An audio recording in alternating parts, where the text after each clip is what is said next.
नमस्ते दोस्तों, स्वागत है आपका आपके अपने यूट्यूब चैनल अकाउंटिंग सिंप्लीफाइड पे। आज की इस वीडियो में मैं आपको जीएसटी में आए हुए अपडेट अमेंडमेंट के बारे में थोड़ा आपको मैं बताने वाला हूँ। मेरे पास बेसिकली एक नोट्स बने हुए हैं, तो मैं आपको इसके बारे में थोड़ा सा डिटेल में बताऊँगा। मेरा इस वीडियो बनाने का मोटिव है, वैसे आपको अपडेट्स की काफ़ी सारी वीडियो ऑलरेडी मार्केट में आ ही गई होंगी, तो मैं ये चाह रहा हूँ कि जिसको जीएसटी के बारे में इतनी नॉलेज नहीं है या बिल्कुल as a layman with example मैं आपको इस वीडियो में इन सारे अपडेट्स के बारे में समझाने की कोशिश करूँगा। तो सबसे पहला पॉइंट आता है इंटरेस्ट के कैलकुलेशन के ऊपर। जो भी हम जीएसटी की लायबिलिटी होती है, जीएसटी 3B भरने के टाइम में उसको पेमेंट करते हैं इंटरेस्ट के कैलकुलेशन की। तो पहले ये होता था, जो भी इंटरेस्ट आपका लगता था, जिस भी वैल्यू पे इंटरेस्ट पड़ता था, मान लो आपको कोई लायबिलिटी है और आपने 20 तारीख की पेमेंट करनी होती है, आपने 20 तारीख ना करके उसकी पेमेंट 25 तारीख को करी, तो आपने यहाँ पे 5 दिन आपने जो है लेट पेमेंट करी है। तो इन केस में क्या होता है कि जब आप नेक्स्ट रिटर्न जब आप भरते हैं, तो आपको उस पे जो है 5 दिन जो आपने लेट पेमेंट करी है और जितनी लायबिलिटी थी उसके ऊपर आपको 5 दिन का इंटरेस्ट पे करना होता था। तो कई लोगों का इस पे जो है क्वेश्चन होता था, सवाल होता था डिपार्टमेंट से कि भाई, जब हमारे कैश लेजर में भी पैसे जब पड़े रहते हैं, ऑलरेडी हमारे कई लाखों रुपए पड़े रहते हैं, हमारा जो पैसा आपके पास ऑलरेडी है उस पर तो आप इंटरेस्ट देते नहीं हो, लेकिन जो हमारी लायबिलिटी पड़ जाती है आप उस पर एकदम हमसे इंटरेस्ट चार्ज कर लेते हो। तो अभी जो है ये अपडेट आया है, रिसेंट अपडेट ये है कि मान लो जैसे अगर किसी की आपकी 5 लाख रुपए की लायबिलिटी अगर जीएसटी की निकली है, तो अब 5 लाख रुपए से अगर आपके कैश लेजर में 3 लाख रुपए पड़े हैं, तो आप इस केस में सिर्फ बैलेंस 2 लाख रुपए का इंटरेस्ट पे करेंगे।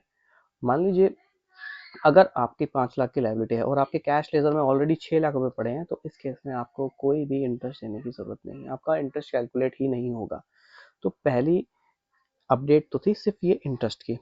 नेक्स्ट आपका अपडेट आता है auto population of tax liability breakup table. आपने मान लीजिए 10 इनवॉइस थे अगस्त के, और अगस्त में आपने 10 इनवॉइस की लायबिलिटी 1 में क्रिएट करी, जीएसटीआर 1 में क्रिएट करी और 3 में पेमेंट कर दी।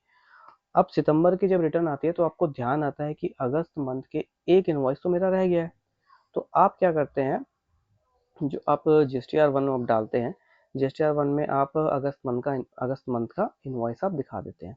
अगस्त मंथ का जब आपने इनवॉइस दिखाया है, तो अब जो क्या होगा, जो जीएसटीआर 3B में जो आपके 6 नंबर टेबल है, उसमें अब आपका जो है एक नया कॉलम उसमें ऐड हो जाएगा, जहाँ पे आपको ये अलग से दिखाई देगा कि आपकी जो लायबिलिटी क्रिएट हुई है, जो आपकी सेल की लायबिलिटी क्रिएट हुई है, वो आपकी सितंबर मंथ की कितनी है, और अगस्त मंथ में जो आपने एक इनवॉइस द्वारा जो सितंबर मंथ में डाला है, अगस्त मंथ का इनवॉइस जो आपने सितंबर मंथ में डाला है, उसकी लायबिलिटी कितनी बनती है। मतलब कहने का मतलब एक अलग से बाइफरकेशन आपको दिख जाएगी कि करंट पीरियड की लायबिलिटी कितनी थी और पुरानी प्रीवियस पीरियड की लायबिलिटी कितनी थी।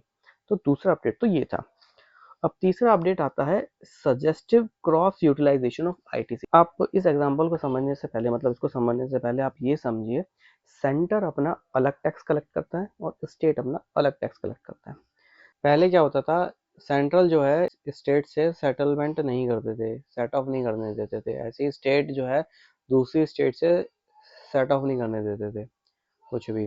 अब एग्जांपल के तौर पे मान लो जैसे एक आपका आईजीएसटी आपने पे करा, तो वो आईजीएसटी में से आधा सेंट्रल को गया, आधा स्टेट को गया। यहीं अगर आपने सीजीएसटी पे करा है, तो पूरा का पूरा सेंट्रल गवर्नमेंट को जाता है, और अगर एसजीएसटी पे करते हो तो आप जानते ही हैं वो स्टेट गवर्नमेंट को जाएगा। तो मान लीजिए अगर आपने कोई क्या कहते हैं सीजीएसटी पे करा है, और आपने किसी, मान लो मैंने अगर किसी पार्टी को सेल करी और वो पार्टी मेरी दिल्ली में है, और मैं मान लो आईजीएसटी पे करना है मुझे उस पे, तो आईजीएसटी जब मैं पे कर रहा हूँ, तो उसमें मैं ये क्या कर रहा था कि आईजीएसटी तो सेटअप हो जाता था, ऐसे ही सेम सीजीएसटी से सीजीएसटी और एसजीएसटी से एसजीएसटी ऑटोमेटिकली आराम से सेटअप हो जाता था, कोई दिक्कत परेशानी नहीं थी इसके अंदर। तो बीच में क्या हुआ कि सेंट्रल का जो भी पार्ट था वो सेंट्रल से सेटअप हो जाता है, स्टेट का कोई भी स्टेट से सेटअप हो जाता था। तो ये जो था, स्टेट और सेंट्रल आपस में पहले सेटअप नहीं देते थे कि भाई मैं सीजीएसटी का, मान लो मेरे पास लाइबिलिटी है और मेरे पास इनपुट पड़ा है एसजीएसटी का, तो मैं सेटअप नहीं कर सकता था, मुझे उसे कैश में पे करना पड़ता था। कि मान लो अगर कोई बंदा है वो सिर्फ विद इन स्टेट में सप्लाई कर रहा है, या कोई बंदा सिर्फ बाहर बाहर स्टेट में सप्लाई कर रहा है, उसकी सिर्फ आईजीएसटी की लाइबिलिटी पड़ रही है या सेंटर की लाइबिलिटी पड़ रही है, लेकिन उसका इनपुट है, इनपुट वो लोकल खरीद रहा है, उसका इनपुट पड़ रहा है सारा स्टेट का। तो भाई स्टेट का जो तुम्हारे पास इनपुट होता था वो एक्यूमुलेट होता रहता था, मतलब बढ़ता रहता था। क्रेडिट तुम ले नहीं सकते क्योंकि तुम बेच रहे हो सेंट्रल को। तो फिर बीच में इन्होंने अमेंड करा कि भाई तुम सेंट्रल और स्टेट को भी आपस में मतलब सेट ऑफ कर सकते हो, लेकिन उसकी एक वो रखी कि इसका भी एक स्टेप होगा। अगर आपकी आईजीएसटी की लायबिलिटी है तो आप पहले आईजीएसटी को ही खत्म करेंगे, आईजीएसटी का इनपुट ही खत्म करेंगे, उसके बाद सेंट्रल का करेंगे, उसके बाद स्टेट का करेंगे। अब जो ये पॉइंट आया है, जो इसमें अमेंडमेंट आई है, अब उन्होंने कहा भैया अगर आपके पास आईजीएसटी करने के बाद सीजीएसटी भी नहीं है, अगर एसजीएसटी है या एसजीएसटी ज़्यादा है तो आप एसजीएसटी से पहले कर लो। बाउंडेशन डाल रखी थी कि आपको पहले सीजीएसटी से ही सेट ऑफ करना है, तो वो उन्होंने अब हटा दिया। अब आप सीजीएसटी से भी कर सकते हो, एसजीएसटी से भी कर सकते हो, जो आपका मन करे पहले उसी से आप कर सकते हो। तो दूसरा पॉइंट उन्होंने ये ऐड करा है। लास्ट आपका चौथा जो अपडेट है वो आपका interest collection in GSTR 10 cancel GST. तो आप ये समझिए, इस एग्जांपल को ऐसे समझिए कि भाई जैसे मैं एक एओपी हूँ, आर्टिफिशियल एसोसिएशन ऑफ पर्सन हो गया, ठीक है।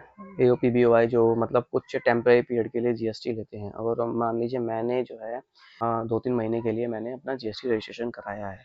अब क्या हुआ कि मुझे पता है कि मैं ये लास्ट रिटर्न भरने वाला हूँ, अगले महीने मैं ये जीएसटी खत्म कर दूंगा।